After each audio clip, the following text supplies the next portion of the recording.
Ito meron nga pala tayo ditong N-Torque 125 na ginagawa. Yun, N-Torque 125. Ang problema niya yun dito, yung bearing. Nasira na yung bearing niya. Ito. Tapos yung oil seal, yan, nagasgas na rin. Lumuwa na siya. Ngayon, para sa mga gustong malaman kung anong size ng bearing nito, itong pinakamalaki dito sa kinakabitan ng mags, 6205 ang number ng bearing niya, 6205. Tapos dito naman sa dalawa, parehas siyang 6301, 6301. Yan o. Dito kinakabit yung mags.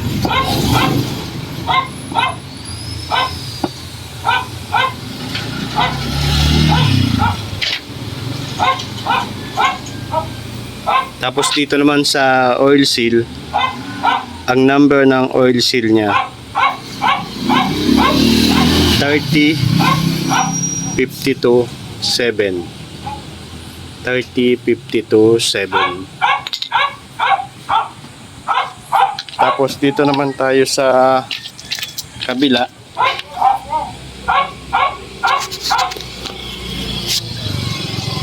Yan. Bali ang size ng bearing nito 6204. Yung kinakabitan ng torque drive AC 6204. Tapos ito naman katabi niya 6301. Tapos dito naman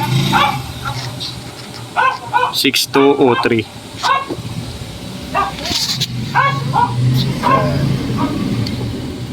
6203, 6301, 6204.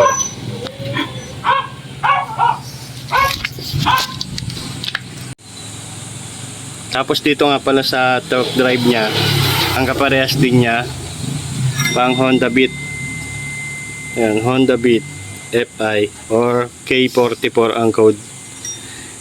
Bali ito, napalitan na namin to. Ito yung nakakabit dati. Kaso ang naging problema naman ay yung bearing bumigay na rin. Ayan. Saktong sakto yan. Pang Honda Beat K44. Huwag kayong bibili ng pang GY6 kasi hindi siya kasya.